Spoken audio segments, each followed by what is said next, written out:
All right, welcome back to the Fantasy Labs podcast. This is Bryan. I'm here with Jay and Justin. We got the trio in action tonight. What's going on, guys?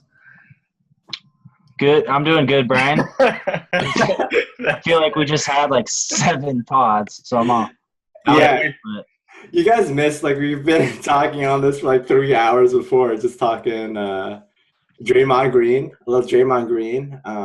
We won't reveal who Bryan preferred. It's this certain rookie European might play in the greater New York area. So we've had definitely an interesting conversation leading in. We shouldn't go into this. We started this pod actually on Monday because we just wanted to get a jump start. So we're just getting this out in time.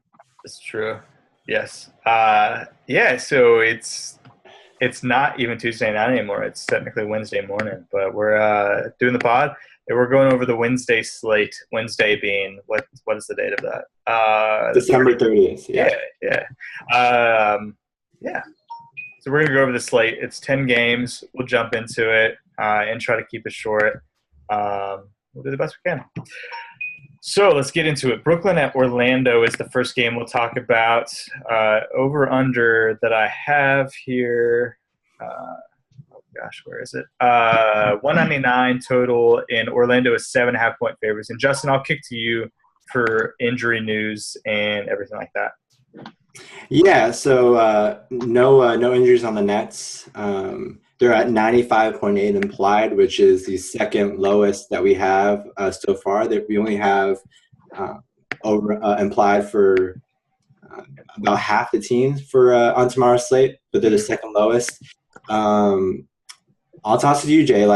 Starting out, Brook Lopez been pretty hot. I think you can take maybe a stab at Thaddeus Young. What's interesting here to me is that at halftime, we saw some changes to the lineup, and Jarrett Jack and Bojan Bogdanovic got benched for the start of the second half in favor of Shane Larkin and Wayne Ellington. So definitely some movement in the backcourt going on, which maybe stabilizes and enhances Lopez's value a little bit in that front court.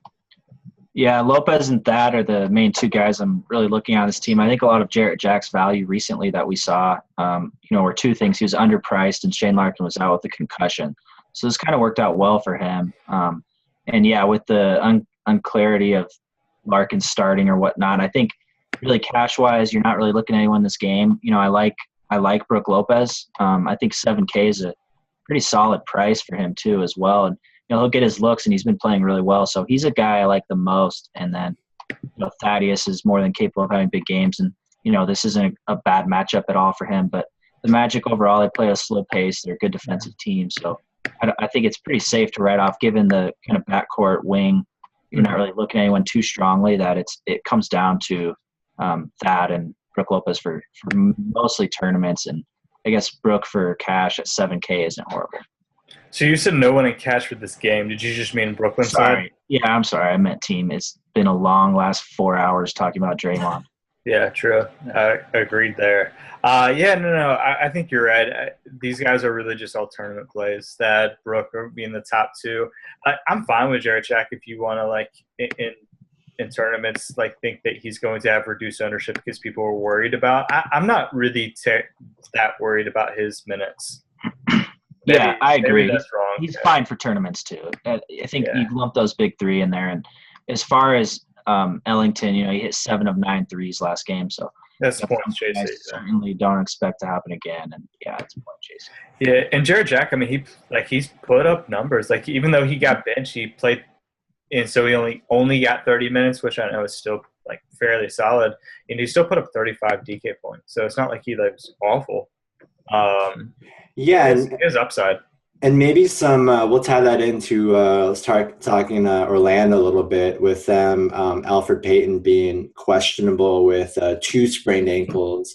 I think there's a fairly decent to good chance that he's going to sit out of this one. So they, as a precaution to get his ankles right, take him out at point guard. He's pretty solid defensively. Maybe some appeal for Jack in that way for tournaments. With Peyton's status up in the air, I'm assuming we'll see a lot more of Victor Oladipo running the point. You like him. I'm not really into Shabazz Napier at all, or anyone else like that. So I think you can look at Oladipo in tournaments, and obviously the guy that I've been all over recently is Vucevic, and anytime he gets minutes, very productive on a per minute basis, and no reason to think he's not going to have a big line, especially on the glass against Brook Lopez here. So Vooch still underpriced, as a lot of centers are on DK, and I like him a lot in cash still. Yeah, I think Vooch is pretty easy cash. Do you agree, Jay? Yeah, Vooch is high. His price increased a bit, which about time, really. He's been underpriced, but his volume of shots we've seen with the consistency of minutes makes earlier this season he wasn't always on our cash radar just because his minutes were a little bit sporadic, but they're feeding him a lot now. And yeah, even at 7,700 on DraftKings, that's still fine for him to hit value. So yeah, he's a guy I'm definitely looking at in cash. The point guards, so if Elfrid is out, are we assuming Napier gets the start but just won't play enough to kind of pay off his price? It's risky. Yeah. I would feeling, or do you think Skiles will start Oladipo? I would probably lean towards Oladipo starting, just because I don't think Shabazz is ready for like 26 to 28 minutes. Because like if you start him, like you basically have to play him at least, I don't know, like 20 to 24 minutes at the minimum. It's just like the way the rotations roll. Unless you really want to give him like the quick hook, like Josh Smith style. But yeah, in any case, we're looking at Oladipo getting a lion's share of minutes at the point, and Shabazz seeing just an expanded backup role. I think maybe you look at 18 to 20 minutes realistically, but nothing large enough to really consider Shabazz as a really good punt play, unless he does maybe draw the start. Yeah, I mean, Peyton only got like lower 20 minutes in their last game because that's when he injured his ankle. And in that game, like, it wasn't Napier that came in for him. Napier only played like a minute or two. Right. It was Depot that first came in, so I would assume that they would go back to that well and just start Depot from the get-go. So yeah, I don't think Napier's playable. I don't think he's playable either. I'm actually opposite as you guys. I was leaning towards Skiles starting Napier, getting this spot start, keeping Depot off the bench. But either way, I agree. Napier's not really a play because if he starts, he's not going to be a factor. I think his ceiling is his floor is low. But either way, it makes me like Depot a lot. I mean, so let's assume Elfrid is out. If he is at 5,500 at shooting guard on the slate, I think Depot's. He's going to show up really high in the models, I assume. Yeah, against Jarrett Jack, too. I like this matchup. Obviously, Brooklyn point guards are pretty juicy. Brooklyn overall. Yeah, so I'm good with him. How do you feel about Tobias Harris? You like any tournament exposure with him at all? Definitely. Yeah, definitely tournaments. I don't think he's consistent enough for cash, but I think in tournaments, you have to have some Tobias exposure. I mean, we talked on multiple pods about him having high ceiling, and his minutes have been really consistent. You would expect maybe a little more. I don't know if he would have a little more usage, because Oladipo will probably soak up whatever usage. Right. Yeah, you could argue he'd have a little less, but I think on the boards here, he's in a good spot, and Brooklyn's really, really bad defensively. So yeah, I love getting exposure to these Magic guys. So before we move on to the next game, I will say that. Like, Depot's in a theoretical good matchup, but he's been so bad even on a per-minute basis lately that even with the increase in minutes, it's still kind of worrisome to me. Like, his floor has been so low lately. I think the quickest way to raise your floor is to have you kind of handle the ball more. And with Elfrid out, that's something that elevates his floor a lot to where I think, it'll be tough. I'm not, like, throwing him in my lineup right now. If Elfrid's ruled out tomorrow morning, I'm not going to sit there and be like, okay, I'm playing Depot no matter what. But I definitely think at 5,500, he's a strong option, regardless of kind of his recent play. One guy I wanted to throw in for sure that I I don't know why it's based on, but is definitely a strong consideration is Evan Fournier. And 30-plus DK points, I think, in 4 of his last 5, and that 5th one he finished at 27. So he's been really killing it lately. I think this is still a good matchup for him to kind of continue that hot streak of shooting. And yeah, I'm fine with him, in both formats. I'm not too scared away from him in cash even, just because we've seen what he can do, at the start of the season especially, with consistent 30-plus minutes. And he's been playing 30-plus in his last 5 games straight. And I think it's pretty solidified his minutes at this point. So I really like Fournier even more than Tobias Harris. Yeah, that's fair. It's crazy. He's kind of been on a roller coaster season from our perspective, especially because he started off the season just scorching hot. Yeah. Where you kind of had to play him almost every night. And then he fell off really hard, but his price finally caught up. Yeah. And then now his price dropped a lot because he's been playing really bad. And then here he is again, kind of picking up to where you're kind of like, yeah, especially against Brooklyn. Yeah, I prefer Tobias in tournaments. I think he's got a higher ceiling, and I think he'll probably have a lower ownership. So I'd probably lean Tobias. But I agree. I think he'll have a lower ownership too. Yeah. Okay, let's keep on moving. Clippers, Hornets the next game. Over under 203.5. No, 203. Sorry. And Clippers are 1.5 point favorites. A little bit lower line as far as the total goes, I think, than we would expect. But I think a lot of that has to do with obviously Blake is out and Batum is questionable, right? Is that right, Justin? I'll kick it to you for injury stuff. Yeah, with Clippers, everybody's healthy but Blake Griffin. And with the Hornets, we got a couple questionable guys here. Nicholas Batum with that sprained toe, and then we got Jeremy Lin with that sprained ankle, and Spencer Hawes with the lower back tightness. So some definitely questionable guys. And if one or even 2 of these guys miss, it can really swing some value either way, especially with Batum and Lin here. So let's start out with the Clippers here. And we finally got some clarity with that rotation with what's going on with Josh Smith. He DNP-CD'd after playing just 5 minutes in that in his first start. And CP3 and DeAndre still really easy calls here. Both have really high floors given their involvement in this offense now without Griffin. I think they're both a really easy cash game calls for the foreseeable future while Griffin's sideline. I think the wild cards here, I liked him a lot last game, but he kind of he only played 24 minutes and only scored 7 points. It was JJ Redick. And let's see, this matchup against Hairston, it's fine for me, but maybe, I don't know, he might be a little bit too volatile given what he showed last game, especially with the minutes, for me to completely 100% roll with him in cash. What do you think, Jay? Yeah, I'm not going him in cash. His price isn't where it was originally when you kind of would look to go Redick some nights. He's a guy I don't generally like to play anyways. I think Chris Paul's price still hasn't caught up anyways with him even recently, even with Blake back. So I think, him and DeAndre are definitely cash plays. I think Redick, I like this Hornets perimeter defense.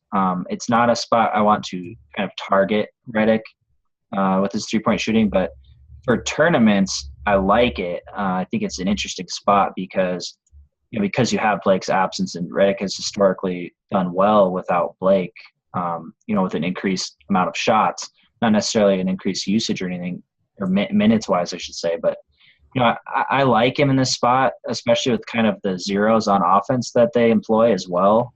I just think for cash at 5,200 on DraftKings, Depot's 5,500, I think, given his responsibilities, I think he'll have a higher floor. So, I think Redick's in a spot where we just saw his floor kind of in a good scenario. And it's kind of brutal. So it kind of hurts you, I think, for cash-wise, where I'm not really looking to go him in cash. Yeah, I think it's hard to judge some of these Clippers guys compared to last game, because we're trying to like use the last game as the example of what is going to be without Blake. But I mean, they were kind of in an unexpected blowout with the Wizards. So it's tough. Like Chris Paul crushed like relative to his minutes. He had put like 40 right. It was in like 27 minutes.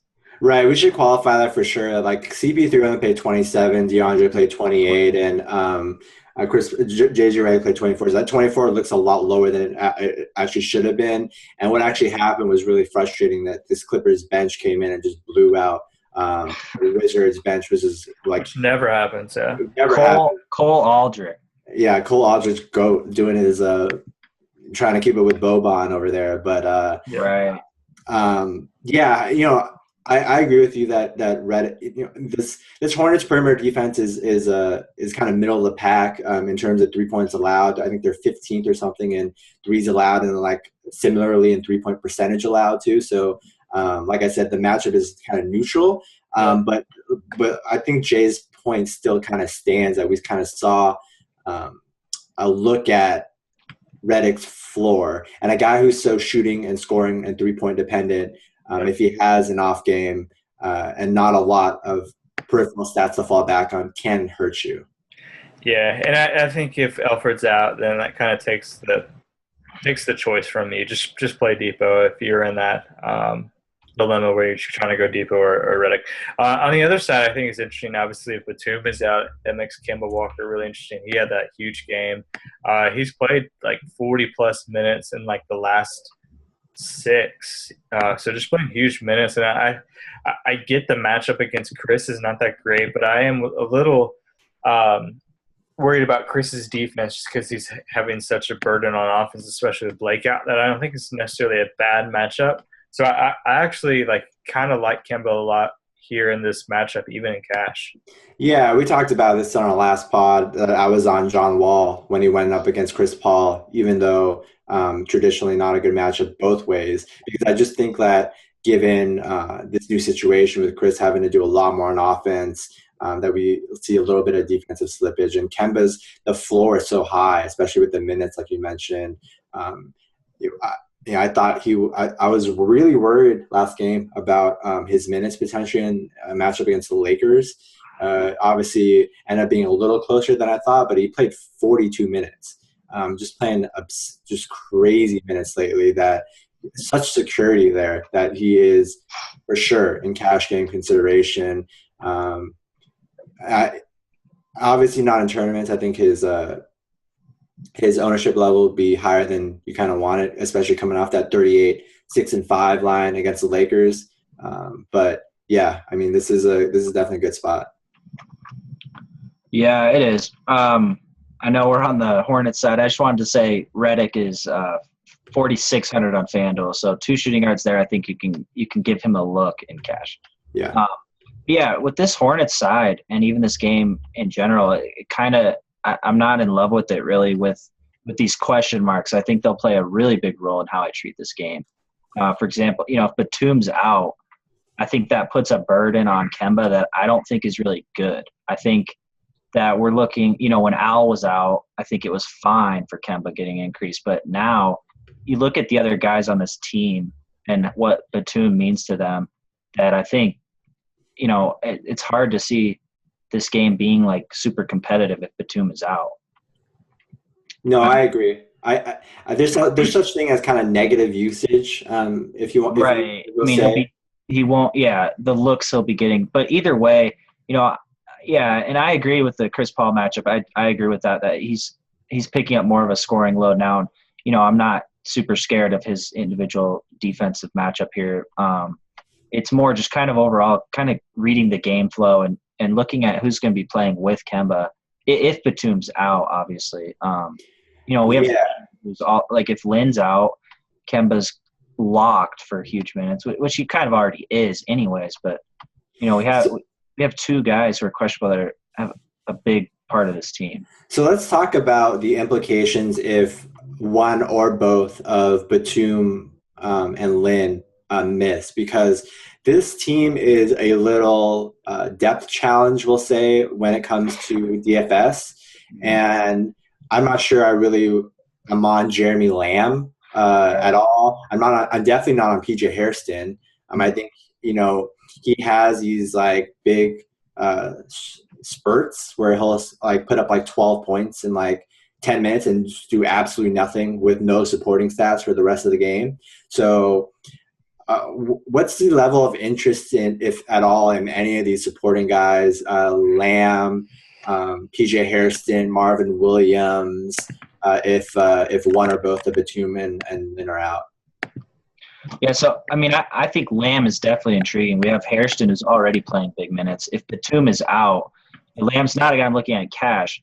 But, he's been playing poor lately after kind of playing well earlier. He's a guy I'm willing to take a chance on in tournaments if Batum is out. If Batum is in and Lin is out, I think I treat this team as I'm not really looking for anyone strongly in cash. Kemba's the one guy I think you could consider here for sure. But either way, I don't think I'll end up going him. So let's say Batum plays. I like this matchup for him. He'd be tournament only, I'm sure, with kind of the toe you could re-injure it or whatnot. So who do you think has more of are you looking for Lin to be out so you could kind of go Kemba, or Batum to be out so you can go Kemba, or what's the? Yeah, I think it's pretty. I think you nailed it. Like, it's kind of Kemba, really. Like if Batum is playing, I like Kemba. If Batum is out, I like Lamb in tournaments. Yeah. Okay. Okay. Yeah, I agree. Let's keep moving. Lakers Celtics is the next game, and the over under is 205. Spread's pretty high, 12.5 point favorite. So I will kick it back to you, Justin. I'm not sure we have any injury news here. Maybe David Lee. Yeah, David Lee's questionable. Has missed a couple games with a sore lower back. Lakers are fully healthy. I traditionally am not looking to play Lakers in general, period. I'm not a fan of this Kobe matchup at all versus Jay Crowder. Not really on Lou Williams. I don't know. You can look at Russell and Randall as usual in these potential blowout situations, but that's fine. But the Celtics defense overall is really stingy. So this is not a spot that I'm really enthusiastic about playing any Lakers in general. Yep. Completely agree. I mean, you can write this team off for cash, obviously. With no injuries on the Lakers, it's kind of a mess. We don't have guys going consistent enough minutes to really even consider too strongly. So, yeah, I'm in total agreement that the two guys you want to look at are Randall and Russell just off the bench with the 12.5 point spread, and just hoping to get some of those Celtics bench guys for defensive purposes because, their starting five is good defensively, and, I don't see any of the Lakers starting five paying off their price at all. Yeah, Boston is just too good defensively. Yeah, agreed. You can't really go any of these guys. Kobe's last game at the Garden, any exposure? Yeah, but tournaments for sure. Tournaments. This is the first time for narrative. This is the first time his kids have seen him play in Boston. Yeah, I'm on board for that. Only Fish would know that, Jay. Sorry. I didn't say anything about it. Other than that's just a fact. I think Kobe's a guy that you can have very, very little tournament exposure for. Yeah, I wouldn't go heavy on any. You got to think, knowing top to bottom, knowing Byron Scott, knowing Kobe's mentality, this last game at the Garden, it's not all too surprising to have Byron just be like, yeah, Kobe shoot 36 times. I mean, that's like at this point with this team, with this coach, it's not even unreasonable. Yeah, that is an interesting idea. Like, I don't love hot takey stuff, but I do think that there are coaches who are like hot takey. Like Byron is very hot takey in his personality. You don't say. Yeah, so I don't love basing decisions off hot takes, but are you sure about that? If Byron's going to believe in it, then I do too. Yeah, and that's what it comes to. Right? Like I'm not trying to speculate. Kobe could have a good game because it's last game at Garden, or his kids or whatever. But you look at Byron, the worst coach in the league. It's not above him to kind of do that. Either way, you got to look at the matchup, right? And it's not good. So it's hard to believe Kobe will have a good game here. All right, so moving to the Boston side here. I think there is obvious intrigue here across the board against the Lakers. Anytime you play this team, I think Isaiah is super strong up there in cash. Point guards and centers against the Lakers are money anytime. Pretty much any position against the Lakers, really. And IT's been really solid, averaging about 35 DK points over his last 3 games. I think he can definitely go 40 plus in this one. And Avery Bradley, I don't mind some exposure to him in tournaments. And Jay Crowder has been playing really well too. I think he deserves a mention. And don't mind some tournament exposure to Kelly Olynyk either in a potential blowout. I don't think they have anyone who can kind of run with him on the perimeter and really contain him. And potential blowout, I love that because you might see upwards of 25 minutes off the bench. So those are my kind of who I'm looking at there. Yeah, Olynyk is my favorite tournament play on this team, given you're just factoring in everything, factoring price, projected ownership, kind of game flow matchup. Olynyk's the guy that I'd like to kind of be above the field on. As far as cash, I agree. Isaiah's in a great spot. I think he'll probably pay off his price. He's in a good spot. 12.5 point favorite, along with the point guard depth, along with kind of his somewhat high price. He's not one of the top guys I'm looking at to build my cash team around. Yeah. But if you have the salary and it works out like that, then for sure, obviously he's in cash game consideration as well as tournament. A guy I think for tournaments you can kind of have some sneaky exposure to is Evan Turner. If this turns into a blowout, Avery Bradley for sure with this game, but really it's Olynyk, the guy I'm looking at to be under-owned against the Lakers here, and Isaiah's the guy I think who will probably score the most, obviously, but a guy where, it's a spot where I don't think he'll crush value too much to where you're looking to pay that price in cash when there are other cheaper options. Yeah, I'm on the same board. I love Olynyk in tournaments. I'm a little more worried about Isaiah than I think you guys are.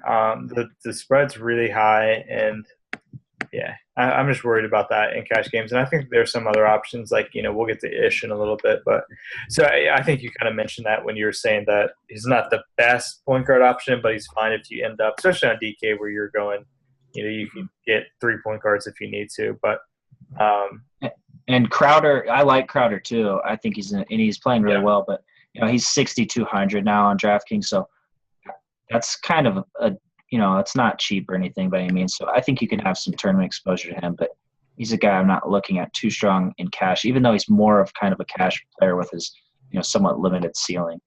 Yeah. In situations like these, I just don't really play Jay that much. Yeah. Speaking to Isaiah, I think he's only played like fewer than 30 minutes once this month. Yeah. And we know, having done Boston, I do Boston minutes, that they are involved in some lopsided affairs. Yeah, he's pretty safe with minutes. So I'm not too concerned about his minutes, really. Downside in this one.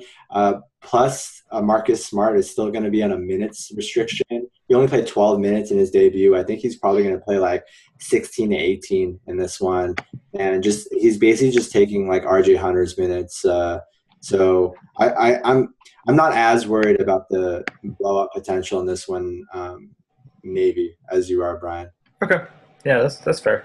Let's keep on moving. Next game we'll talk about is Washington-Toronto, over-under 202.5.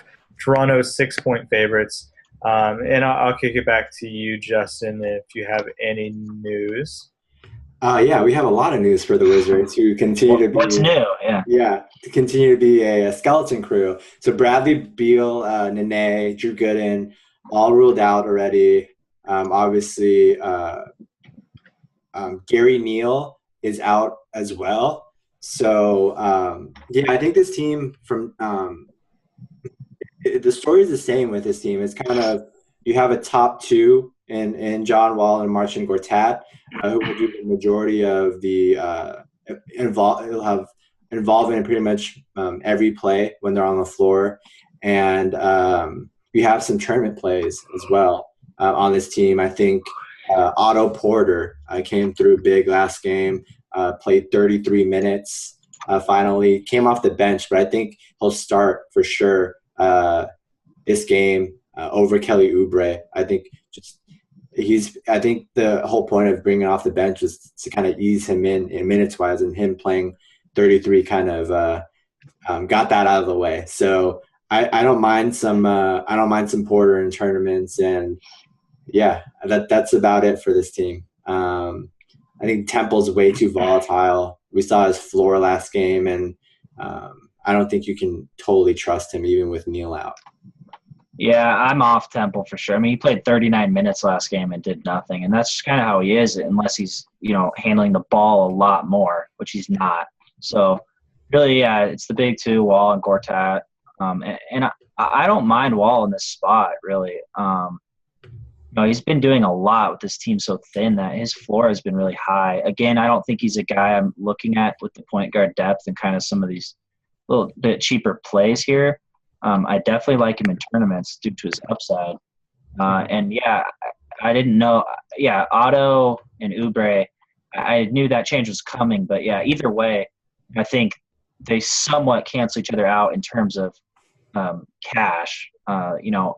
If Otto doesn't start, they give him one more game off the bench. You can't give him cash. But I agree, he's got upside. And this team is still thin where he can offer tournament value here. Justin, you're not considering Jarrell Eddy at all?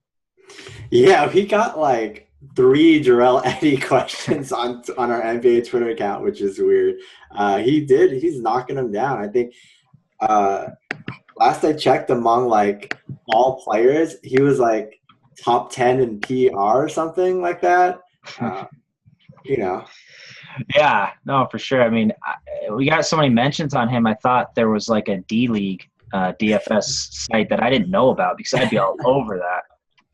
Because, yeah, he's played well in the D-League a little bit, but, yeah, he's definitely not an option. And Dudley, we're finally done with him. So it's really the same guys. And with all these guys out, I think cash-wise, I don't think anyone in this is a strong play. We've had nights where Gortat's been a strong cash game play. I don't think this is it. And I think Wall's the guy you can kind of make a case for here. Eddie's 8th in player efficiency rating, by the way, so far, ahead of LeBron James, Harden, and Anthony Davis. But he's behind Draymond, right? No, he's ahead of Draymond in PR. So count one to Bryan. Yeah, Bryan's got us there. Yeah. So I will say I really love Gortat in tournaments here, because he has a bad DVP. Like on DraftKings, and I would assume on like DFS sites that his DVP would be bad, because Toronto's been good, but I think a lot of that is the season. Biyombo has been pretty good, and Valanciunas is back, and I don't think Valanciunas is as good as defender as Biyombo is, so the DVP is going to look bad, but I think Gortat going against JV is actually a pretty good matchup for Gortat. What's Valanciunas? He's still probably going to come off the bench, kind of work his way back, or 22 minutes-ish, something like that? Yeah, they said sooner or later that he'll start, but there's still no determination on who's gonna start out of the two yet. I agree. I like Gortat in tournaments, and yeah, definitely Biyombo. I mean, I think he's one of the best rim protectors in the league, rim defenders in the league. So yeah, he's definitely the reason why, and he's way better than Valanciunas defensively. So either way, he'll see some Biyombo. It won't be all game, but it's enough. And I like Gortat for tournaments anyways. He's a guy who can easily double here. So, but I'm off him for cash. Yeah, that's fair. Yeah, he's a little pricey in cash. Yeah, for sure. So moving on, Toronto side, Jay, are any cash guys for you? It's the same. Toronto's been the same kind of for me almost all year. They got Valanciunas back and DeMarre Carroll, so you're not really looking for value there as much as you could before. Really, it's Lowry and DeRozan. DeRozan's more of a tournament player generally anyways, even though he's been playing well lately. Really, I don't mind him. DeRozan? Yeah, in cash. Yeah. I mean, I like him in this spot, but he's a guy, I'm not really ever looking. His price is never low enough to really go him in cash, and his peripheral stats are never high enough for me to as well. He's had he had like 7 dimes one game or something recently. Yeah, but he hasn't been below like 37 fantasy points and like. I mean, he gets like 33. Games. Yeah, and he's fine. And we got to mention he's playing the Wizards, who. Yeah, that's what I was just about to say. It's a good spot. It's certainly a good spot. I still don't think I'll go him in cash, but yeah, he makes for a really good tournament play. And Lowry's a guy, group him with kind of Wall and Isaiah in terms of I don't think I'll be spending on point guard and cash with these guys, but I still like, I like Lowry here for sure. That's fair. Justin, you have any thoughts? No, I'm pretty much the same. I think, we talked about this in the past where Carroll and Jonas's returns kind of muddle things a little bit for the Raptors. So, yeah. Okay. Skull has been playing really well lately. I don't know if you guys mentioned or noticed that, but I never picked Skull games. Yeah. I mean, I'm still 4 years without playing him, so he's too inconsistent. But I think his upside isn't high enough to where you're getting too much value from him in tournaments. His range is like 11 points to like 30 points. Yeah, pretty much. Yeah, which doesn't really help you in any contest. He's a waste of a DFS player. Yeah, he is. Okay, keep on moving. Indy at Chicago, over under 201. This is a lot of low games. Obviously, we don't have totals on everyone, but the ones that we have really are just kind of all low. And Chicago's 3-point favorites here. Justin, I'll kick it to you for injuries. Obviously, Joe Kim's still out, but Yeah, so Indy, Jordan Hill has been declared out because of dental work. I think had like a tooth infection or something, has had surgery. So he's out. CJ Miles is questionable with a sore lower back, and there's talk that Miles Turner from a fractured thumb could return and play a little in this one after an extended absence. And on the Bulls side, we have Doug McDermott day-to-day with a strained right knee. Could miss some time for sure. I don't think we got MRI results back yet, but definitely a possibility. So, we'll start with the Pacers. And I don't know, PG versus Jimmy. We've talked about this in the past. I think it was like DeMar and Jimmy where they kind of cancel each other out a little bit, and you don't really want to be too heavily invested in DeMar either. Still killed it though. Yeah, but I don't know. You don't want to be results oriented. I'm talking about the process there. So I'm kind of off both those guys. I think you can still look at Pau Gasol in this one for sure. And that's about it on my end. Yeah, I'm actually really excited for this game. This is two teams who are really solid defensively overall, but they're both playing at quicker paces than we know these teams to kind of play at. So I think this is an awesome game to watch. With Indy's side, Paul George has been really bad lately. Not hitting value by any means. And then you add this matchup. I think he's an easy fade, and even one where I don't really want much tournament exposure to anyways. You question the upside if the ceiling is actually there in this spot, Right. And his price is down a bit, but I mean, it's nothing to where it's great with the way he's playing the matchup. We saw Monte have a huge game last game. But again, this Bulls defense is really solid all around kind of. So I'm not looking at any of these guys in cash, and I'll have very little tournament exposure to them. On the Bulls side, my favorite play and my favorite part to attack on Indy is always their front court, lack of rebounding. And I think Pau has a very good chance to double-double here and kind of put up a nice line, especially if Jimmy is a bit held back on offense. So Pau's the guy I'm looking at here as far as a play that I probably like the most.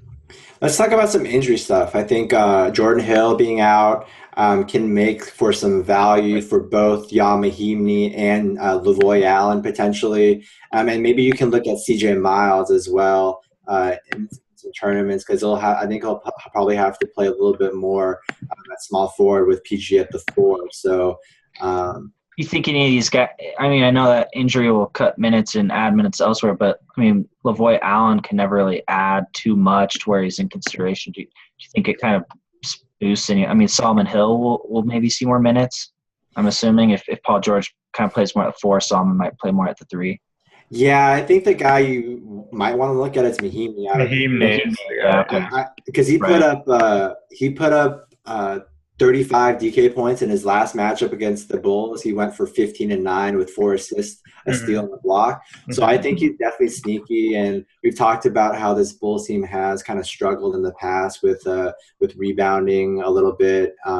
So Mahimni, I think, is kind of locked into maybe like 26 plus minutes here.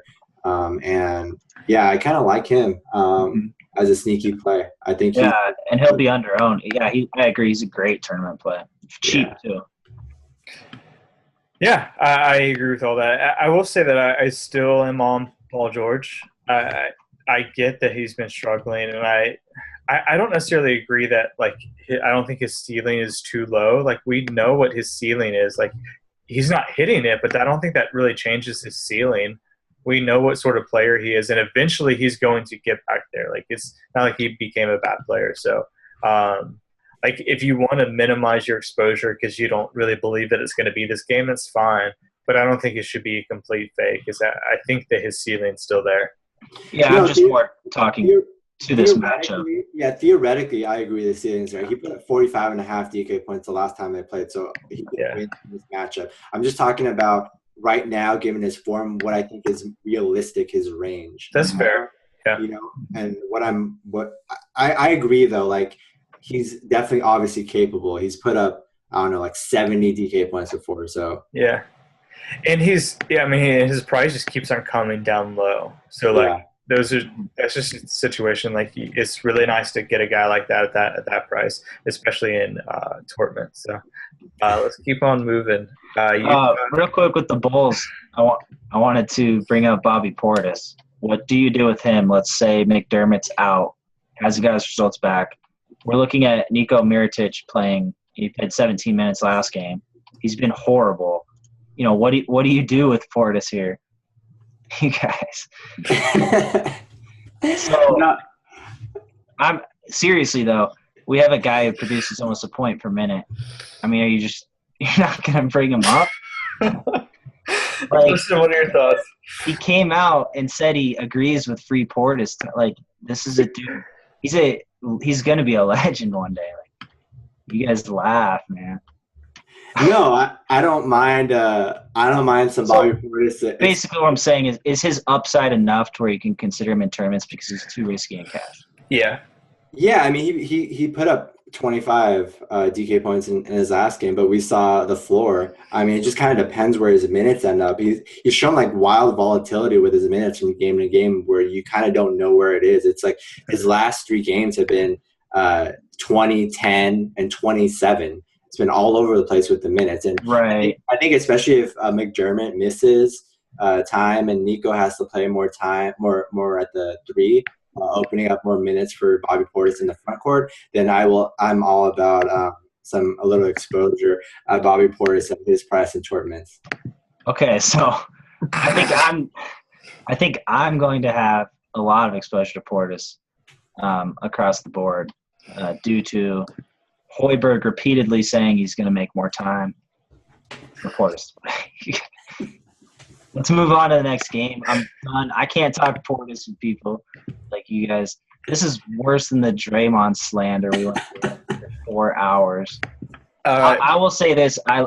Portis is 3,700. All right. So, like, this is a guy you can build a stack team with that has, like, a 25-point range that's not out of the realm of possibility at all. Let's move on. All right, thanks. What you got next? Thanks, Jay. Let's move on to Utah, Minnesota. No total on this game, but Yeah, pretty tight spread here. We got Minnesota's 1-point favorites, and obviously that has to do with a lot. Utah is injured like crazy. So Justin, if you could give us the injury news. Yeah, we got Derek Favors questionable with back spasms. Obviously Alec Burks still out with that.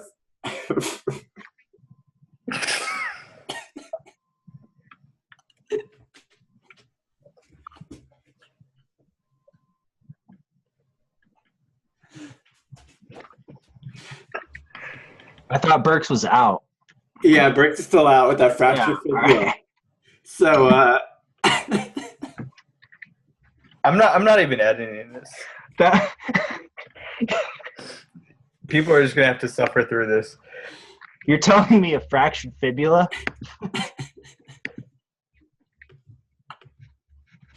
All right. Everyone for Utah is injured. Jay, what are your thoughts on cash game? All right. So, the guy last game was Rodney Hood. We kind of all expected to have a good game with, Burks out, and he really, really played poorly. I think he shot, was it 4 for 15 or something horrible against Philly. So, it's something I'm not looking to go back to. His floor is too low. Right. I like Hayward, especially if Favors is out here. Hayward also had a horrible shooting game, and he still put up, over, I think, 42 points. So yeah, 45 DK points. 45 DK, yeah, 42 FanDuel. So he's a guy in general I'm really high on, especially if Favors is out. It's a close spread. He plays big minutes. Neither team is on the front end or back end of a back-to-back here. So I kind of like targeting this game. The Jazz defense has been really poor since Gobert's been out, obviously. So I think this game will kind of get up there in total points. And, you look at Utah without Favors, and really it's ugly offensively. Nito is not going to take shots.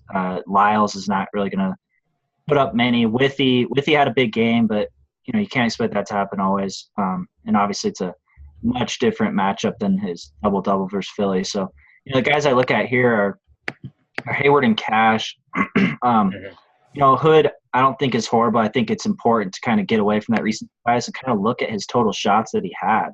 So it'll be it's tough. It's tough to kind of look at Hood and say, okay, here's a guy I'm going to go in Cash if Favors is out, increased usage and whatnot. So the other guy I like for tournaments is Trey Burke. I think he's a guy with that second unit with Burks out that can definitely be capable of putting up a pretty big line. Yeah, I mean –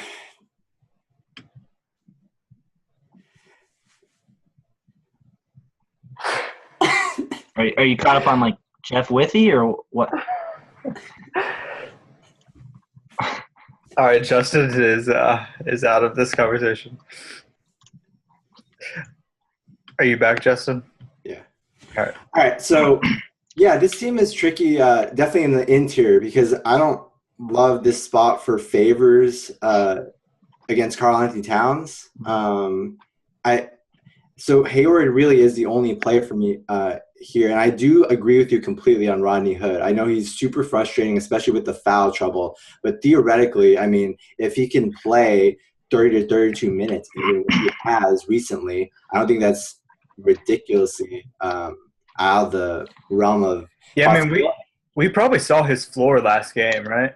Oh, for sure. I mean, he played 8 minutes in the first half, and this is a guy who has worse foul trouble than Kelly Olynyk, basically. So there's always that factor too. But you look at FanDuel, and FanDuel specifically, really, I'm not considering him on DraftKings at 5K, but FanDuel he's 4,500.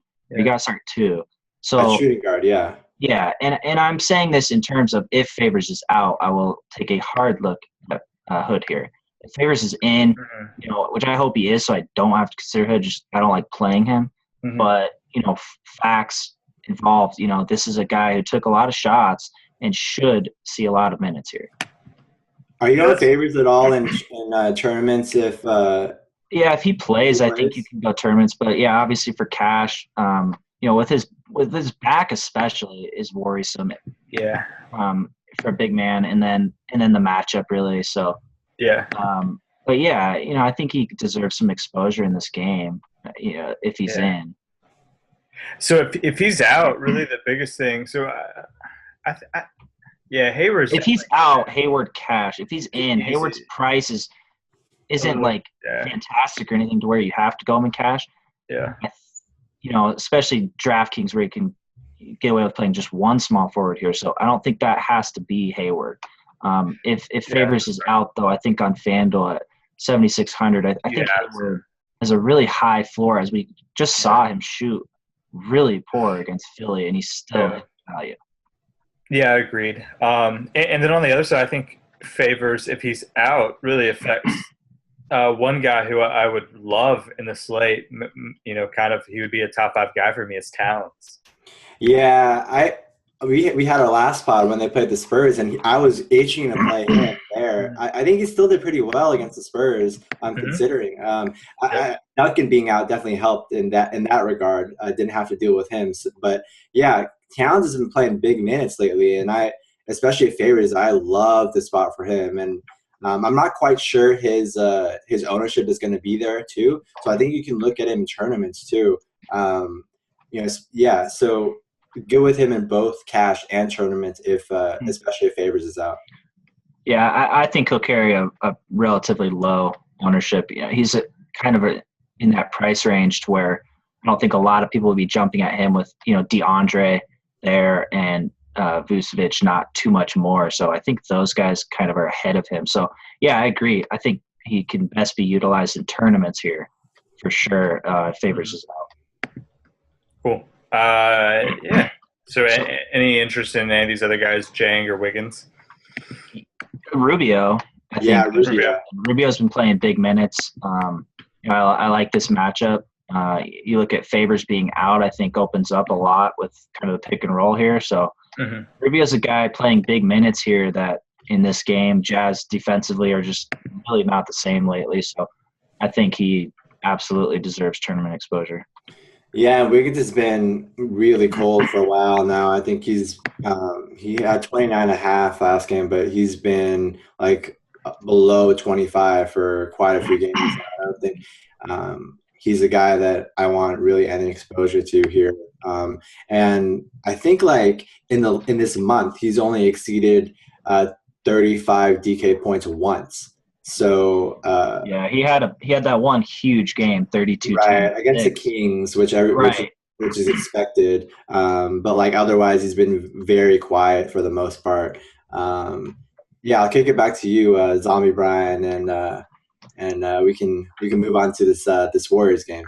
Yeah, sounds good.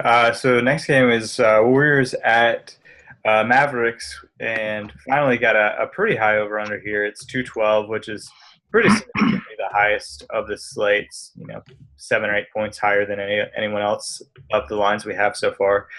So the total here is 212.5. Golden State's 8.5 point favorites, but really important injury news here, obviously, which kind of changes the whole slate. So I'll kick it right back to you, Justin. Yeah, this is going to be really interesting to monitor because Steph Curry, there's reports that he might sit out the next 2 games. They play a back-to-back on Wednesday and Thursday with a left leg injury. This is separate from his strained right calf.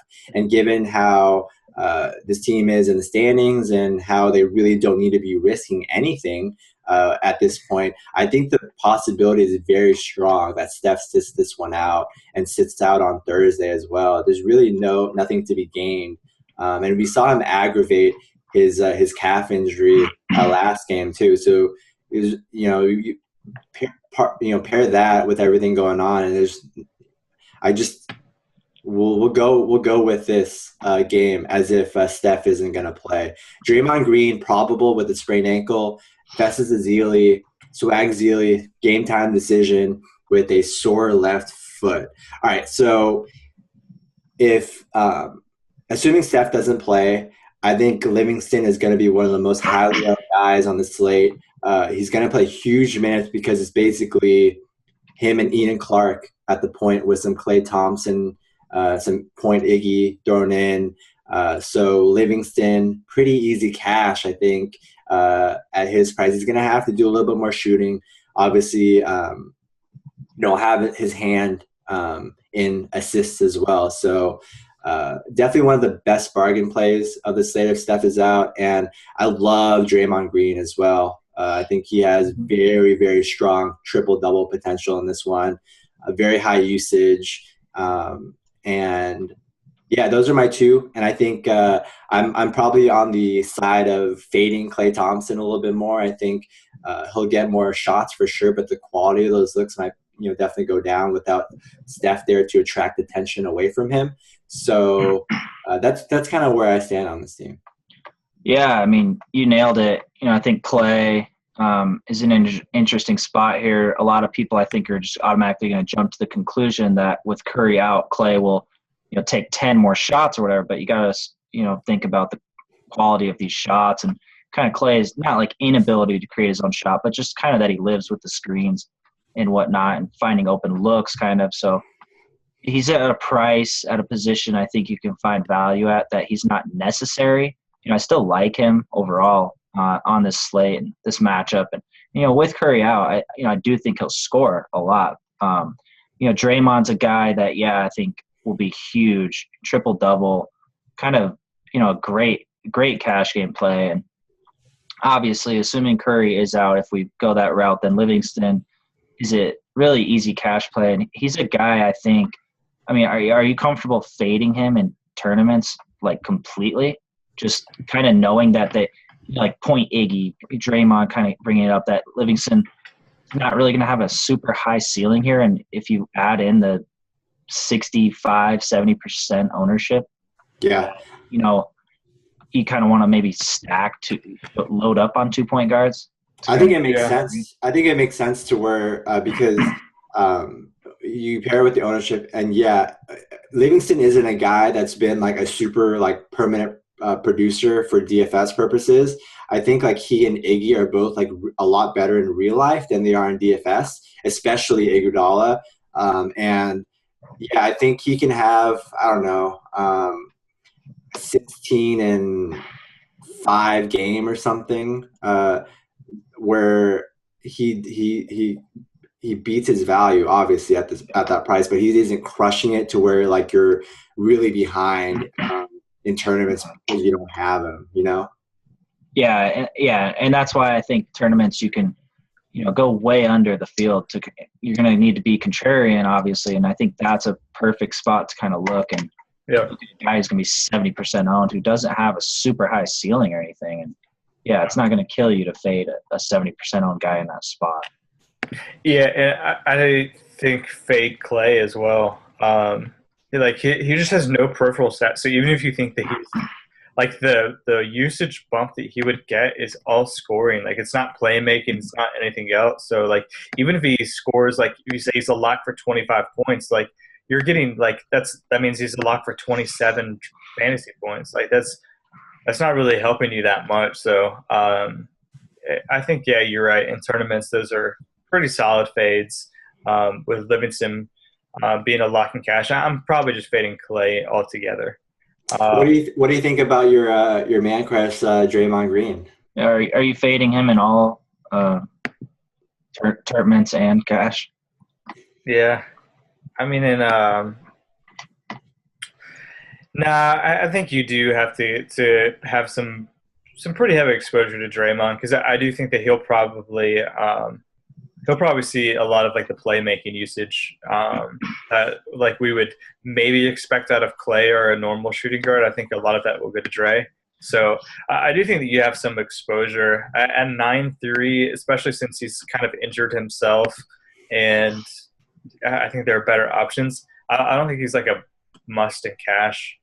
So I'll look at FanDuel here specifically. Power forward on DraftKings, we have Boogie as an option where we don't on FanDuel. But you look at the FanDuel power forward list, and Blake's out. We really have Draymond and Powell, and that's kind of it for that top tier.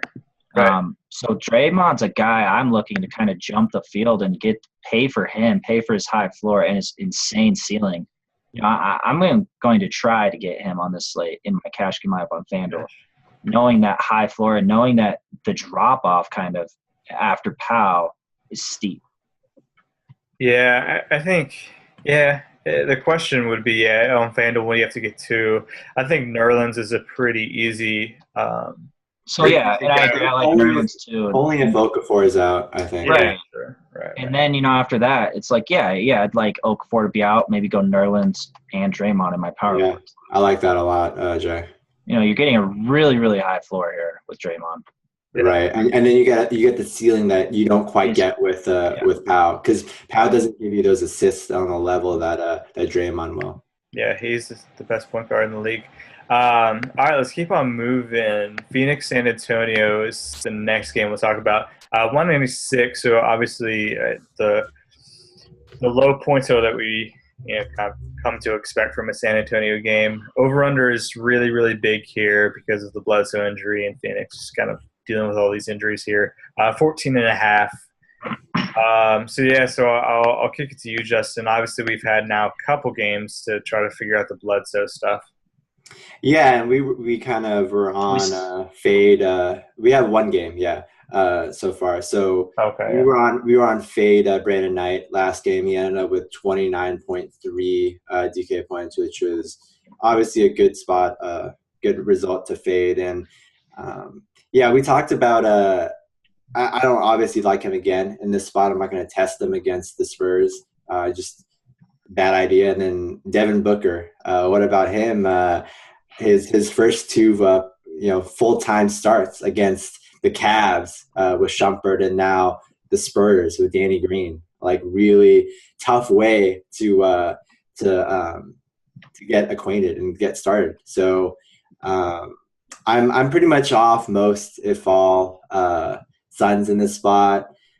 Don't mind a little TJ Warren, but other than that, not loving this spot at all. Yeah, I'll use my time talking about Phoenix and go back with Zombie Bryan. We skipped over to the Mavs side. I'll just cover that real quick. I think Parsons is a guy playing big minutes. His price hasn't caught up to him. It's a tough matchup, so I'm going to treat him as kind of tournament only here. You look at Barea. We had Darren Williams out the last 3, and Barea hit value in the first 2, but he also shot out of this world. And that's something, last game I think was kind of the last spot where I'm kind of on Barea in cash as far his price crept up a little bit to where, given this matchup and everything, I'm kind of off. But I think there's value here with this high total, and if Curry's out, to where I don't think it will be a huge blowout or anything with the Mavs at home. Agreed. I'm not too on Zaza here against Bogues and Azili either. I question definitely Dirk's floor and ceiling too. So he's always in a weird quandary where not quite cash, not quite tournament either. Mm-hmm. All right, so back to the Suns. I'll throw it back to you, Jay. That was my Suns. Just fade them. I mean, this is an awful team. Like, John Lure is their best player right now, almost pretty much. Like, so yeah. I mean, you look at Knight here. I think is an interesting tournament spot. I think you can have some exposure here, but again, I mean, how many times have we seen teams play the Spurs to where no one does good enough to even provide a useful line in tournaments even. So, like, obviously cash, you're not going anyone, and Booker certainly I don't think provides upside as far as rostering him at his cheap price, even with the start against the Spurs. And then I'm looking at here with TJ Warren off the bench in a blowout, maybe. It's kind of Knight really is the only guy I'd probably have some tournament exposure to. The thing is, like, the Spurs are obviously really savvy and with Pop, and they obviously know that Knight's really the only guy. Like, the Patriots is a lot of time too in the NFL where they basically take away your main weapon and make the other guys beat you. I think they can definitely do that with here, especially having Danny Green and Kawhi Leonard if they really need him, but mostly Danny Green. Where this is a spot where I question Knight's ceiling too, similarly with PG and Jimmy Butler. Right, and out of all the parallels between Belichick and Pop, which there are a lot, I think that's one of my favorite ones, is that they always are really good at eliminating the opponent's best player. Yeah, so I agree. Yeah, I'm not playing anyone against the Spurs. So on San Antonio side, it's just really been the same thing for me. Like, they are in these like really huge like low total but high spread games. So it's like Kawhi in cash, and then Kawhi in tournaments, and maybe some Aldridge in tournaments, and that's really about it. It's not super exciting team. Yeah, I think you're leaving out the GOAT, Boban. Boban, sure. 17. Is it too late to change our name to Boban Labs? Like, are we too deep or anything, or can we? No, never. We got to get new backdrops then. What's going on? I'm just gonna draw mine on with a Sharpie. Our logo is gonna just be Boban's hand. It's just gonna be like the entire backdrop. That won't fit in the backdrop. This challenge still applies though. People sent me some screenshots of a couple of their tournament teams. They got pretty close to winning with Boban. So what's the chat? So the challenge is if you take down a tournament with Boban. I'll pay for a month of your Fantasy Labs membership. And that came about not for your knock on Boban, but rather the knock on his upside with his role on this offense, right? Yeah, it was just kind of like, I think it was like a game where I projected him to play like 6 minutes or something, and like at the Siege DFS on Twitter, like I don't know, I replied me or something. He was the first guy I extended that offer to, and I'm bringing it to everybody now. If you want to, everybody needs a little Boban. Yeah, take it up. Yeah, I mean, he's the best player in the NBA right now. It's true. Yeah, it's like advanced stats. Yeah. Yeah. So before we move on, Jay, you kind of agree it's Kawhi, Cash. That's about it. If Duncan is out, do you want any Aldridge? I mean, that's what I was going to say. Aldridge is the guy I want to look at here, but he has not done anything. This is a team that's just so deep. Right. For tournaments, yeah, if Duncan's out, I will still have some Aldridge. I like his upside with Duncan out. And Kawhi, I think, is fine in both formats, especially at small forward, which doesn't really have that kind of top alpha dog here on this slate, really. Yeah, Aldridge is tricky though, man, because like even when Duncan's out, like for example, last game he only played 27. Yeah, like, there's no reason for him. Like the thing is, like he's like in a best case, I think he plays like 33 minutes, right? But more realistically, he's probably gonna play like 30 to like even less than that. You're just like hoping he just like crushes in that, which I think he can. So right. That's what. Yeah, I agree with you there. And yeah, I mean, you got Diaw who can go 26 minutes. Yeah, I got David West. Yeah, David West starting. I mean, so they're just so deep. Where it's pretty much same as usual. Spurs are going to crush at home. Kawhi will be kind of that guy, most consistent guy. Aldridge has the upside. Boban has everything. And I hope someone takes down a tournament with Boban. Yep.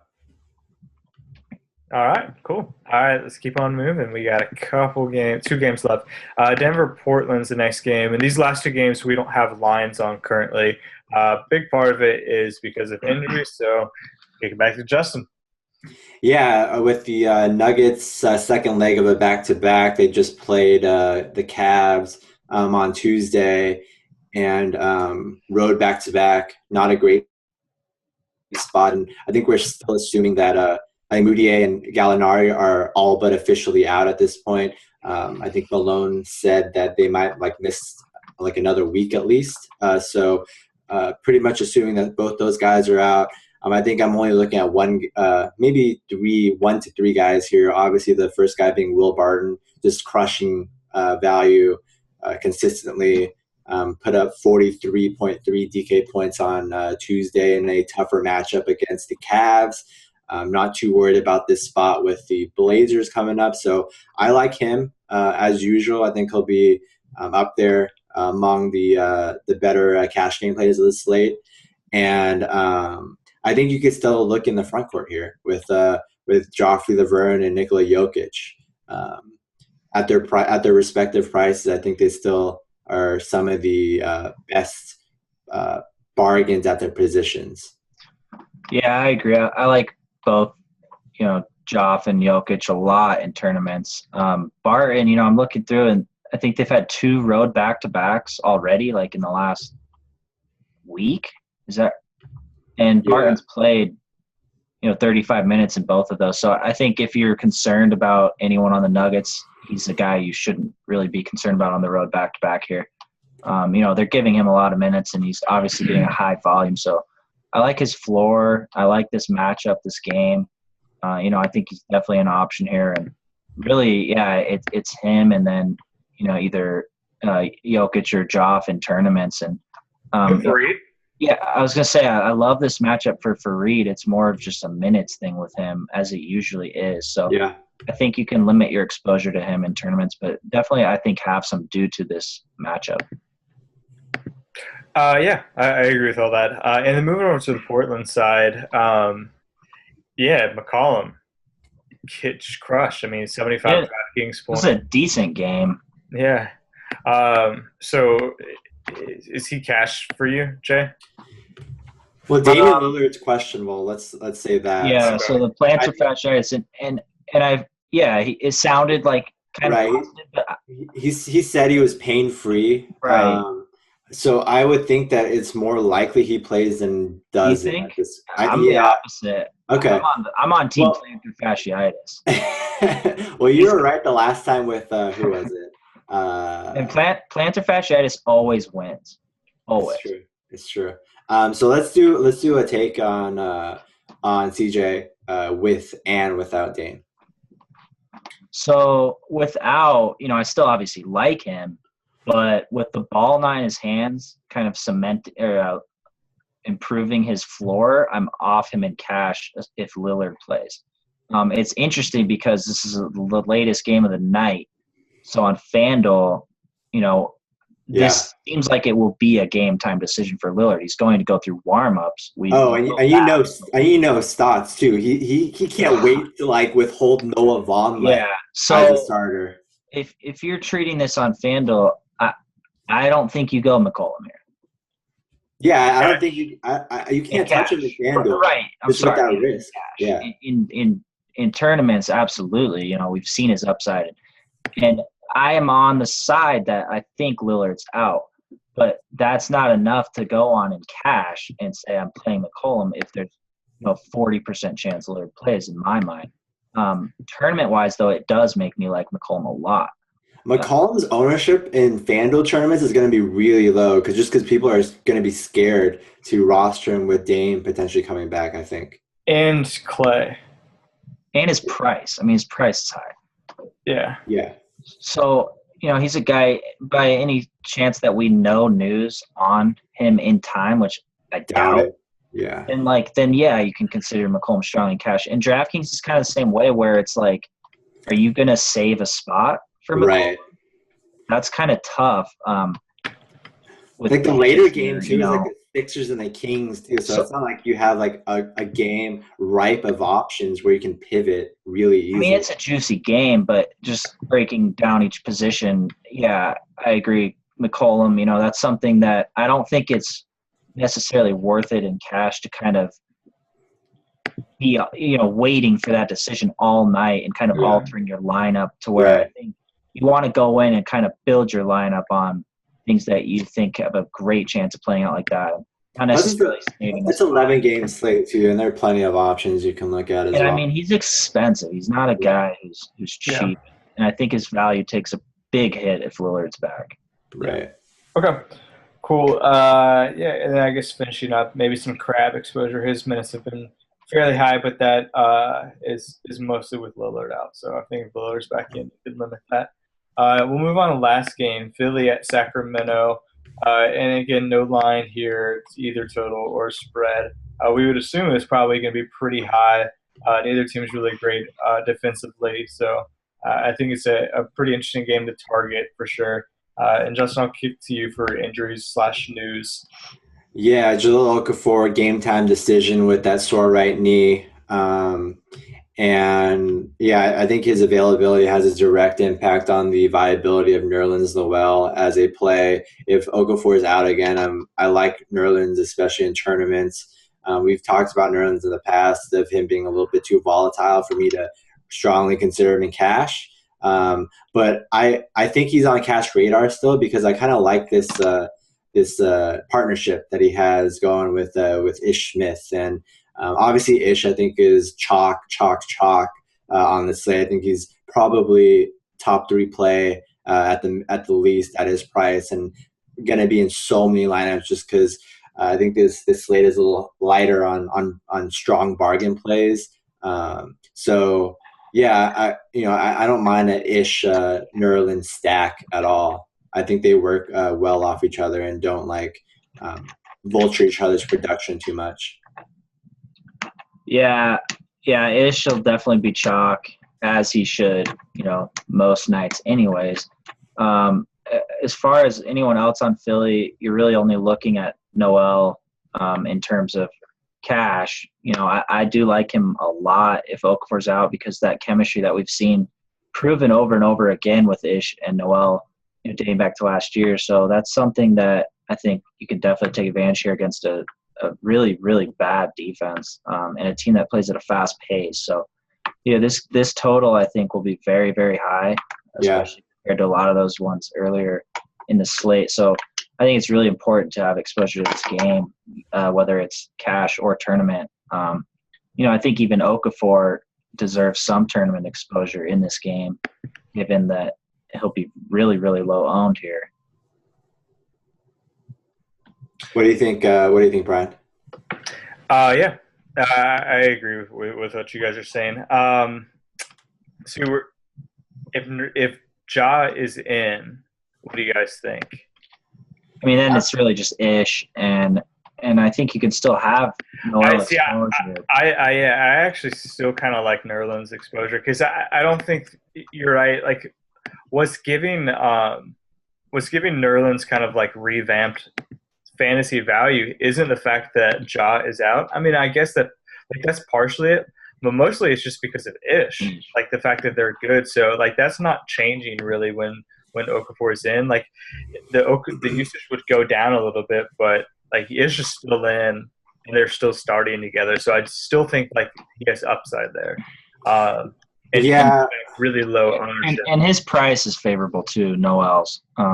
It's about as low as I think it will be for the next good bit.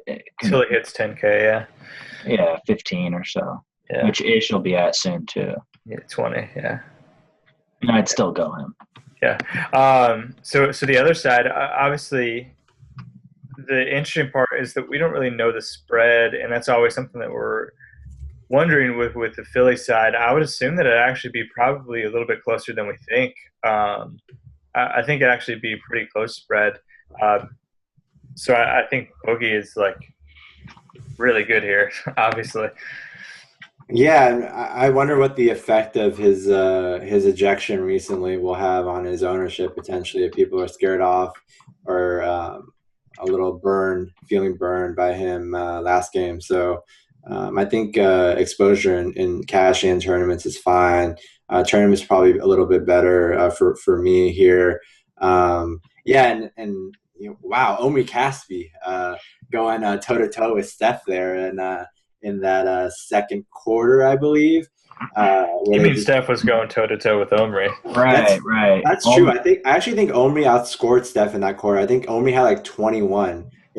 Steph had 17. I think you're right. Yeah, Omri had 21 in the first half, and Steph had 17. Yeah. Mm-hmm. So, I would definitely look at Omri here. I mean, he's just shooting 50% from 3-point. He's having an out of body experience here, and 9 for 12 from 3. I mean, that was crazy. I rewatched it actually. I think 3 times. It was that much fun to watch. Just Caspi and Curry. It reminded me of the All-Star game with Vince. Was it Vince Carter and T-Mac? T-Mac and someone. Do you guys remember that? They just kept trading threes. Yeah. But it had an all-star game feel to it, with those guys just making it rain. But I think it was T-Mac and Gilbert Arenas, right? Gilbert. It sounds like it would be Gilbert. For some reason I thought it was Vince. I'll find it eventually, but yeah, so I think this king side, this is a great game to target. I think so. Boogie's power forward on DraftKings, which I like a lot there in that spot, obviously. For center on FanDuel, so I still think he's underpriced. This is a team we saw Jeff Withey just doubled against Philly, So, like, this is a weak center position, front court defensively. So, but he's in a great spot, and I think he's underpriced at 9,800 on FanDuel. But we have, Vooch is 8,200, DeAndre is 7,600. Are you willing to kind of pay that extra 1,600 from Vooch to get Boogie in this game? No, I'd probably stick with Vooch. Just go Vooch. Yeah. I think if I really like my lineup and like it was, and I could get him in, yeah. But the thing is, I'm not gonna kill my lineup to get Boogie in. We talked about lineups like before this pod, and it was like harder to find like great value. So like yeah. Well, you guys wrote off Bobby Portis pretty hard, so for you guys, it's really hard to find value. Yeah, for you, you could go Boogie. So ownership percentages. Let's break that down with these three guys. I think are really key here, especially on FanDuel. Cousins, Vooch, and DeAndre. And I think a lot of people. You're right. The ejection maybe, but the matchup with Philly, I think, overcomes that. In tournaments? Yeah. Talking tournaments here. Who do you think? Well, I think Vooch will be the lowest. Vooch will be the lowest? Yeah. I agree. Yeah, I mean, Boogie's definitely the highest for sure. I think it will be close. You think so? I don't think people are going to factor in the ejection. Okay. I don't either. Yeah, right. I don't either. I think Vooch will be pretty high. He should be pretty high. He's been playing out his mind. He's been playing really well. It's a good matchup. Yeah, but it's Boogie against Philly. Yeah, okay. I guess you'd rank them Boogie, DeAndre, Vooch for tournament play. Yeah. Okay, I agree with that, and that's probably what it should be. All things considered, with upside there. I agree. But yeah, but in that case, I would probably have. So would you still? Yeah, that's what I'm saying. An opposite. Yeah. I play Vooch in that situation then. Yeah, so I would have more than the field of. Okay, right, and DeAndre, you kind of just leave in cash with, somewhat of a lack of a huge upside that I think. I would probably just like get near the field so I didn't have to worry about it. Yeah. Well, yeah. I mean, that's the thing. I think Boogie's great in both formats. Even not factoring in ownership percentages with them, really. And I think if you want to kind of go super contrarian at center, you're going to go cheap, or maybe like Kelly Olynyk, or guys like that, to where you're kind of fading three guys who have decently high value overall. Yeah. Anyone else on Sacramento? So, I mean, Rondo, I think he got in foul trouble last game. We saw Seth Curry play 20 minutes. You think that was like a Curry versus Curry type thing, or do you think?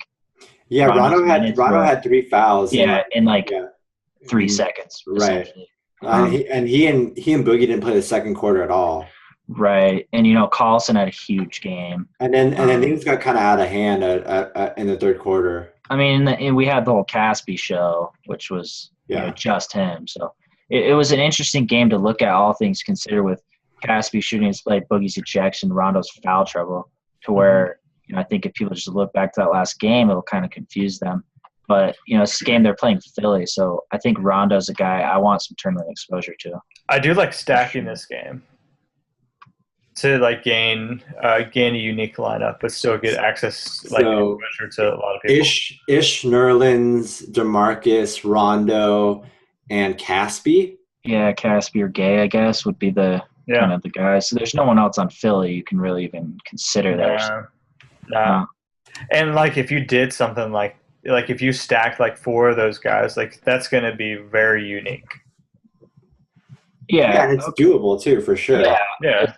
I mean, you're not sacrificing value. It's not even that out of the realm of cash, even if you're playing, Ish, Noel, if Okafor's out, and Boogie or something. Yeah, it's 3. And Caspi possibly. So that's 4 guys that are cash game options. Yeah. But yeah, I agree. I think this is a pretty solid game to target, to kind of stack here in some tournaments. All right, let's. You want to do a run through real quick of the positions? Yeah. Do that. Yeah. All right. So point guard, we'll do it on DK. All right. So John Wall, Chris Paul at the top. We like. We don't think Steph will play. We talked about Rondo just then. Don't mind a little bit of him. Isaiah Thomas is fine. Kemba's good. Rubio. Yeah, don't mind Rubio, especially against the Jazz. Ish is a lock. Cash. Yeah, Ish is a lock. We're off JJ Barea. There's really no value, guys, other than Livingston. Livingston. I think DraftKings-wise, I think it makes a lot of sense to go if Curry's out, Ish and Livingston in your point guard and guard spot. Or I guess, point guard and guard spot. And then FanDuel, that's going to be tough. I generally don't like kind of going to both my point guards kind of dirt cheap, but it's kind of hard not to on this slate. Like, how do you talk yourself into fading Ish or Livingston on FanDuel? Yeah, I wouldn't. In tournaments, you fade Livingston. Oh, for sure. In tournaments, I think it's an easy fade. I mean, I think, I'd have a lot of my lineups without, fading both of them. And for these guys that we just mentioned that we like, we like Wall, we like Chris Paul, we like Lowry, Isaiah Thomas. Those are guys I think in tournaments, especially on FanDuel, that will have very low ownerships. All right.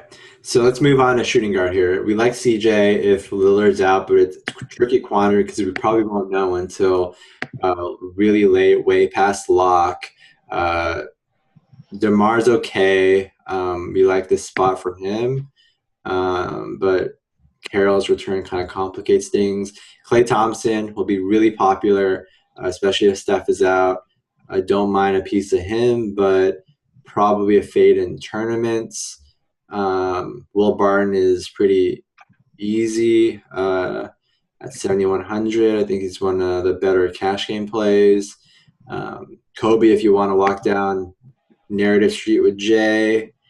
And that kind of does. I mean, Oladipo, especially if Alfred Payton's out, I like him. And Hood is the guy at 5K I'm not in love with. Evan Turner's fine in tournaments if this game gets out of hand with the Lakers.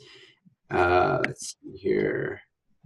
Yeah, that about does it. Wouldn't recommend Devin Booker against the Spurs. And that no 3K guys there. All right. So small forward. Kawhi Leonard's fine. We just question if that game will get out of hand. We like Gordon Hayward, especially if Derek Favors is ruled out. Fine with slight Rudy Gay tournament exposure with this game's flow. Some Caspi is fine. Some Parsons is fine in tournaments. And 35 minutes now. Don't mind Otto Porter shares. Let's see. Fournier as a guy I definitely like at 5,500. Playing really well lately. I wouldn't go to – I think people might get cute with Iguodala. I wouldn't really go him. He's been really bad for DFS purposes lately. Small TJ Warren exposure, but not really in tournaments. And that about – that's pretty much it for – does it. All right, you want to handle power forward and center, Jay? Yeah, power forward. So we certainly like Boogie here. I don't think he's a must or anything, but it's definitely a good spot, and at power forward adds a bit of value here. So, I think you can look at him for sure pretty strongly here. Draymond's a guy. I mean, Boogie's only 700 more. That's kind of tough, I think it's different on FanDuel with Draymond at power forward because you can go Draymond and Boogie. Here, it's a lot harder putting Boogie in your power forward and Draymond in your forward, given the salary cap restraints. So, either way, I like both these guys a lot for all formats. Yeah, just see how your roster construction comes out. If you can afford that extra 700, then definitely I would prefer Boogie 700 more. Right. Especially against Philly. Thad's a guy I think you can have some tournament exposure to. Aldridge a little bit, but his upside lacks and his minutes are very shaky. Fareed, some shares of Fareed just with the matchup, but the minutes are scary in the back-to-back. Noel's a guy I think with the Okafor out, you can take a hard look at. We didn't really bring up Taj, did we? Yeah, he's what he is, 5,500 is not great. Yeah, right. And yeah, I think his range is pretty established at this point, like 23 to 29 is kind of like what you hope. And kind of like double threat with not a lot else. Yeah, I'm fine not going him really at that price. Randall's a guy I think we like for tournaments if it's a blowout, but his minutes, are right. Great. Let's see these cheap guys. Really, no one else. Yeah, that's rough. I mean, besides, if you want to hang with me with the Bobby Portis play, you can get on that. If McDermott's out, I like him more. But I think that's a spot 3,700 that can allow you to kind of pay up for quite a few guys in tournaments to have unique lineups to where he can certainly pay off his price, not really offering huge upside or anything, but definitely can be in some good spots there. What do you think about JJ Hickson? Well, if he's starting, which you never know. I mean, who knows if Hickson's starting before the game. So, but yeah, there's no one really else here. We're really top heavy with DraftKings with Boogie and Draymond, and it kind of falls off. So really, I mean, if you're thinking about your cash game lineup, I think you should really try to get either DeMarcus or Draymond in your cash. Yeah, like below that, there's too much volatility. Right. I mean, if Okafor's out, you could get away with. But then who you're going to play in your forward spot? Small forward's not really deep either, and has that. Right. Hayward. Yeah, and he's pricey too. So. Yeah. That's if Favors is out too. Right. Yeah, and that's what I'm saying. I think Hayward is more of a necessity, kind of regardless of Favors on FanDuel than DraftKings. I think you can kind of get away with that. But let's go to center. So, we like Powell a lot, given Indy's kind of weak rebounding skills and whatnot. So he's a solid play. Vooch, we're definitely high on for sure, the way he's playing and the matchup. DeAndre is pretty chalky, I think, given his safe floor for cash. Gortat, I think, is an interesting tournament play. Brook Lopez, definitely an interesting tournament play and a very favorable price. Anthony Towns, tournament play. If Favors is out, love him. If Favors is out. Right. I'm still not ready to go him in cash. I know he's played 30 minutes in 4 straight. You don't have to go him in cash. Look at the centers above him. Right. There's so many good options at center. Yeah. So I'm limiting Towns to tournament only, especially if Favors out, and increase your exposure if Favors is out, obviously. But yeah, we have multiple centers that are in that 7K range that are, really solid for cash. Yeah, and definitely more minute stability and even a higher ceiling too. Yeah, I agree. And then it drops off pretty hard here. We're definitely not in love with Zaza at all. Given the Warriors are just going to play small. All the way to Olynyk. Valanciunas and Biyombo kind of eat each other's minutes.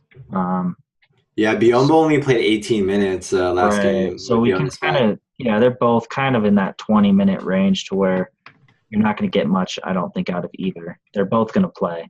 So like Mahimi for sure. Yeah, Mahimi definitely, one of our favorite tournament plays. And then, you look at – Is he not okay in cash? If Jordan Hill's out, I don't mind him either in cash. Yeah. Interesting. Yeah, it depends how your lineup's looking. It's tough with value, so that's a good spot to open it up. And, that can afford you comfortably like Boogie or Draymond and even Hayward. So that's something to look at. I think he has a pretty solid 20-point floor, and that's 4X. I do too. Plus. Yeah, it's a guy. I think it's almost like a unique cash game play where I don't think he'll be highly owned at all, but he does make a lot of sense, and I definitely think he'll pay off his price. This is a cheap price. I think he's really plus EV, especially in head-to-heads. Because it gives you definitely different lineup looks than your opponent for sure. Yep, I agree with that. And then we go to Jokic for tournaments and Joff for tournaments. We like both. And Jeff Withy Cash. Yeah, no. Yeah, I think that's it. Okay. Yep. Sounds great. So, yeah, right. I mean, we got those cheap. Like, really, it comes down to, I think, personally, for my lineups tomorrow, what I'm banking on is Curry being out so I can play Livingston. Right. Ish, no matter what. But, yeah, Steph obviously changes Livingston. Ish over everything. Free Bobby Portis. Yeah. Hey, you guys don't want to. I'm the only one who wants to do that. Yeah, you do your thing, Jay.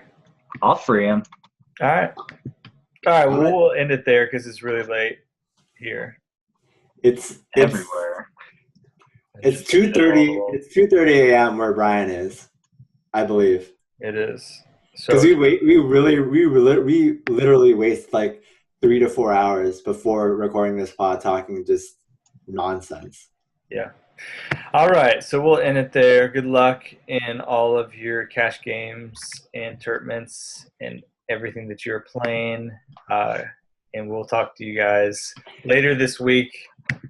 Good luck. Thanks for listening /watching. Good luck, everyone. Good luck, guys.